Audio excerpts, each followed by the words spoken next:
Capítulo 1 Oração e Reavivamento, parte 2. Retornou. Relatou-se que os transpasseiros das minas não conseguiam entender os comandos dos mineiros convertidos, que havia deixado de praguejar e pareciam falar de línguas do céu. O reavivamento se enfraqueceu por volta de 1906, mas seu impacto sobre milhares de vidas permaneceu quando foi perguntado a uma senhora por que o reavivamento de Gales estava desaparecendo. Ela prontamente respondeu: "Ele nunca desaparecerá, pois ainda está queimando dentro do meu coração." E ele queimou dentro do coração piedoso desta mulher por mais de 70 anos.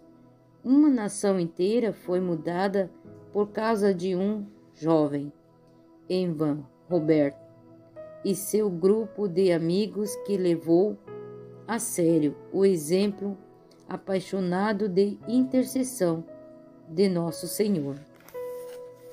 Uma nação mudada pela oração. Alfredo estava correto quando disse: mais coisas são alcançadas pela oração do que o mundo jamais sonhou. Um dos momentos mais dramáticos na memória recente foi a queda do Muro de Berlim. Poucos perceberam o movimento concentrado e poderoso de oração que culminou com um surpreendente evento acontecendo no leste de Berlim, em 9 de novembro de 1989.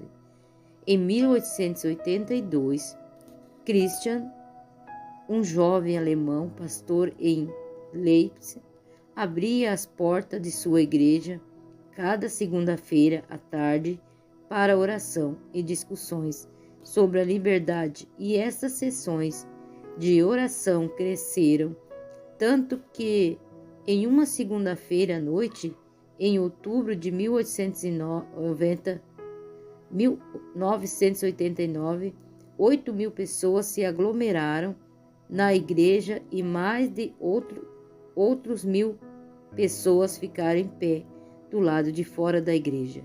Nicolai, um movimento nacional pela liberdade, nasceu no berço da oração. Dezenas de milhares de pessoas nos bairros, vilas, cidade de leste da Alemanha se juntaram aos intercessórios de Leipzig naquela segunda à noite. No mês de outubro, cerca de 1 milhão de pessoas estava orando pela liberdade. 20 anos após a queda do Muro de Berlim, comentando sobre a grande necessidade de intercessão diligente, o pastor Christian declarou: percebemos que, se parecemos de orar, não haveria esperança para uma mudança na Alemanha.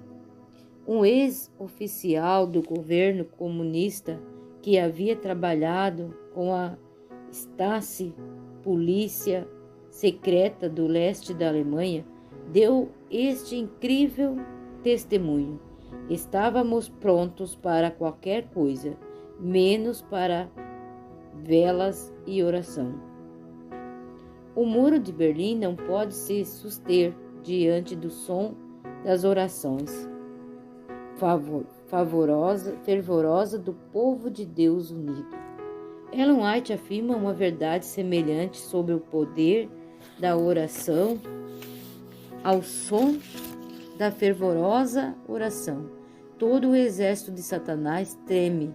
A oração faz a diferença. A oração intercessora é poderosa, assim como o Muro de Berlim caiu mediante as orações do povo de Deus. Os muros que nos separam de uma experiência íntima com Deus caem quando oramos. Os muros que impedem o poderoso reavivamento que Deus espera enviar para a sua igreja vêm ao chão ao som de uma intercessão diligente. Os muros de orgulho, preconceito, ira, amargura, impureza, acomodação, indiferença, materialismo, e todos são derrubados pela atuação do Espírito Santo mediante a oração. A oração é uma necessidade indispensável se esperamos um reavivamento. Faz esta observação: desde o Pentecoste não se viu um despertar espiritual em nenhum lugar que não começasse com uma união de oração. Percebemos que nenhum movimento espiritual continuou após o declínio de tais encontros de oração. A oração,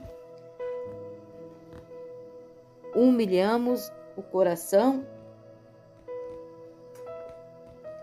diante de Deus, reconhecendo nossa total dependência dele.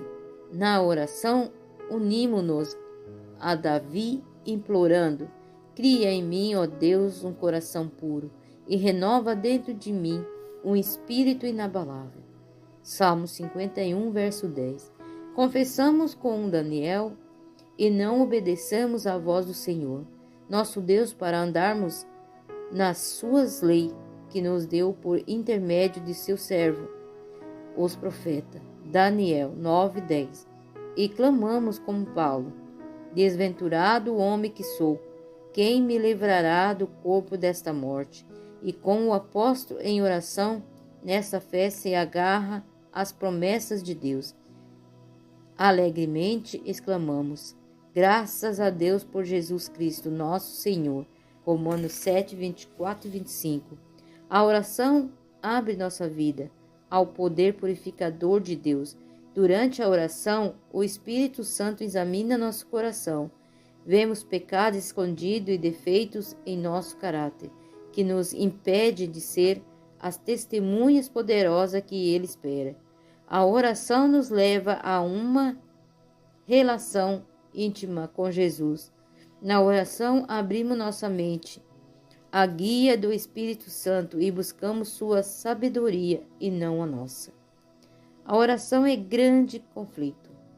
No contexto do grande conflito entre o bem e o mal, a oração permite que Deus trabalhe mais poderosamente do que se não houvéssemos orado. Este conflito entre Cristo e Satanás é travado entre as forças do inferno e as forças da justiça. A luta é real. Milhares e milhares de anjos bons e maus estão envolvidos. O último livro da Bíblia, o Apocalipse, descreve a batalha desta forma: Miguel e seus anjos pelejam contra o dragão. Também pelejam o dragão e seus anjos. Apocalipse 12, verso 7. Um terço dos anjos do céu se rebelou contra Deus. Em Apocalipse 12, verso 4. Essas forças do mal trazem desapontamento, doença, desastre e morte ao nosso mundo. E as forças da justiça trazem a alegria, paz, saúde e vida. Cada um de nós também participa deste conflito. E um planeta em rebelião contra Deus, quando nossos primeiros pais, Adão e Eva, cederam à tentação do mal. Eles perderam o domínio deste planeta que Deus lhe havia concedido. Satanás se tornou o príncipe deste mundo. João 12, verso 31. E a Bíblia também a chama de o príncipe da potestade do ar. Efésios 2, verso 2. E nesse grande conflito, nossa luta não é contra o sangue e a carne, e sim contra os principados e potestades, contra os dominadores deste mundo tenebroso, contra as forças espirituais do mal, nas regiões celestes. Efésios 6, verso 12. Oração é uma é arma para derrotar os poderosos.